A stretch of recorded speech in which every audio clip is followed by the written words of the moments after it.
আপনি হাজতের সালাতুল হাজতের নামাজ, প্রয়োজনের নামাজ 2 রাকাত পড়বেন। আপনি এই নামাজটা তাহাজ্জুদের সময় যদি পড়তে পারেন আরো বেশি ভালো হবে।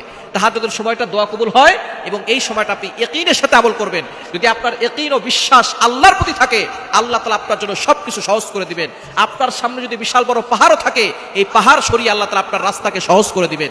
মূসা আলাইহিস সালাম যে সাগরে পাড়ি দিয়েছিলেন, রাস্তা একটাই ছিল। মূসা আলাইহিস সালাম সেই রাস্তা পার হয়ে গিয়েছে, আর ফেরাউন সেই রাস্তায় ডুবে গেছে। কেননা ফেরাউনের ভরসা ছিল রাস্তার উপরে, আর মূসা আলাইহিস সালামের ভরসা ছিল আল্লাহর উপরে।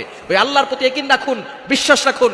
যে আল্লাহ ইব্রাহিম আলাইহিস সালামকে আগুন থেকে মুক্তি দিয়েছিলেন, যে আল্লাহ ইউনূস আলাইহিস সালামকে মাছের পেট থেকে মুক্তি দিয়েছিলেন, যে আল্লাহ ইউসুফ আলাইহিস সালামকে কূপ থেকে মুক্তি দিয়েছিলেন, যে আল্লাহ নূহ আলাইহিস সালামকে বিশাল প্লাবন থেকে মুক্তি দিয়েছিলেন, যে আল্লাহ মুহাম্মদ সাল্লাল্লাহু আলাইহি সাল্লামকে মক্কার কাফেরদের থেকে মুক্তি দিয়েছিলেন, সেই আল্লাহ এখনো আছেন, সেই আল্লাহর শক্তি এখনো আছে। আপনি ইয়াকিনের সাথে আমল করেন, আল্লাহ তাআলা আপনার সকল চাওয়া পাওয়াগুলো কবুল করবেন।